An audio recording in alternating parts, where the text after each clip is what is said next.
July 2nd, 1971, Paris. Jim Morrison is one of the most famous rock and roll singers in the world.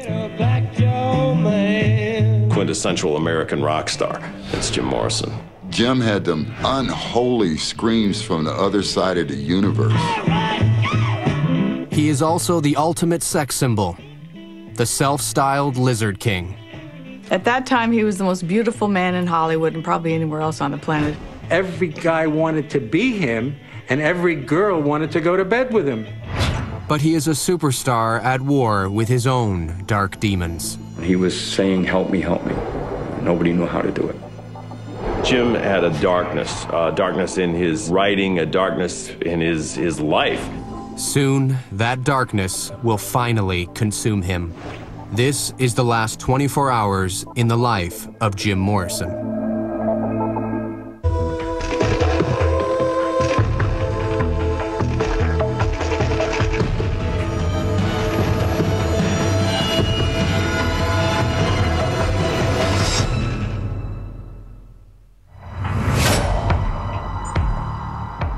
Paris, France, July 2nd, 1971.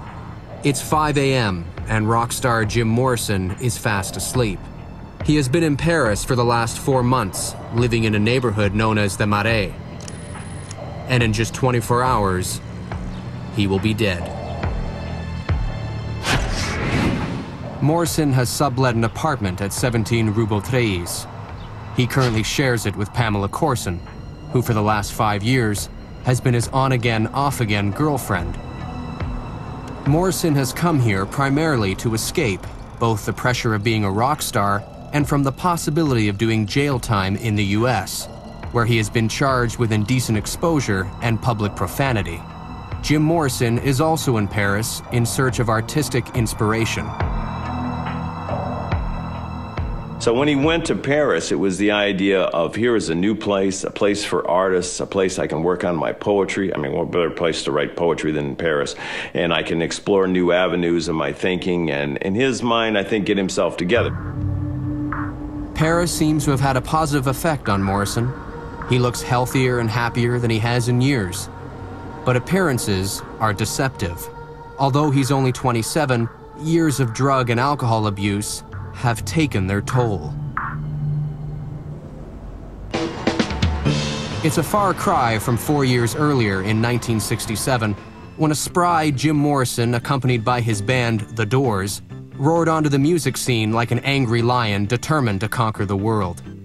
Their self-titled debut album became the first of 7 consecutive gold albums released by the band. That first album reached #2 on the Billboard charts, catapulting the Doors to the same league as the Beatles and the Rolling Stones. Stylistically, Morrison and the Doors were different than the other bands in the California surf and folk rock scene. With the raunchy blues, they stuck out like a sore thumb, or more like a middle finger.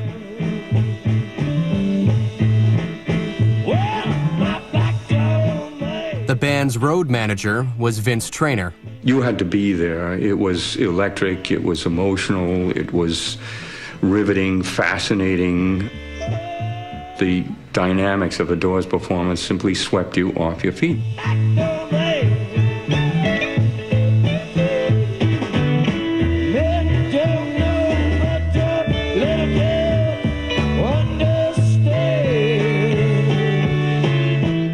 One who got to know Morrison intimately was rock groupie Pamela Des Barres.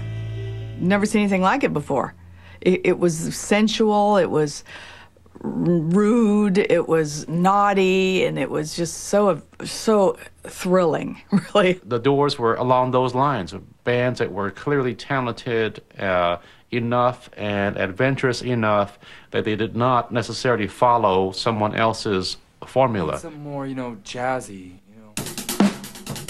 One of the reasons that the Doors music holds up and that it's still popular today had to do with the fact that they have a classic sound. They didn't adopt the trends of the day. Jim's 8 bars. Their sound has that fresh quality to it. And part of it, I think, is the fact that, Jim had something to say. Jim's lyrics communicated things. They they were so visual beyond the obvious that they took advantage of their knowledge of and their interest in the visual arts so that they really did break on through and present themselves the way very, very few rock stars of that era had even thought to do. And so I think those are significant contributions from Jim Morrison. There were a lot of bands of that era that were basically feel-good, happy, hippie love movement type things. Jim had a dangerous quality to his work, and that gave his music a relevance that a lot of people didn't have. But the Doors' music wasn't half as important as Morrison's killer good looks. That fact did not go unnoticed by the VP of the record company, Steve Harris. I took a good look at him and thought, if this kid could read the phone book on key, we're all going to be very, very wealthy. More dangerous than Elvis, prettier than Mick Jagger, it was clear that the band's greatest asset was Jim Morrison. He hypnotized his audiences, screeching like a shaman. He even invented an alter ego, the Lizard King. He was called the Lizard King for a reason. I mean, he did slither and he did move sort of reptilian-like, and beautiful body, beautiful face. Jim Morrison became the face of the Doors and the face of sex and rock and roll.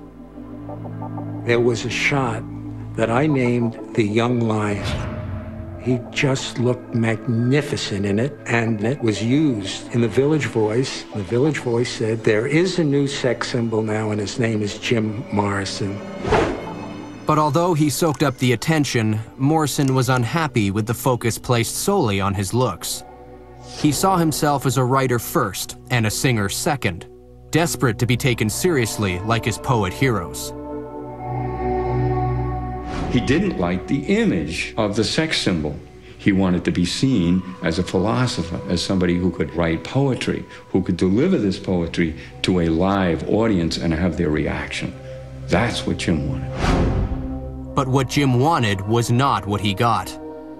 His rock god image eclipsed any chance he had of being taken seriously as a poet.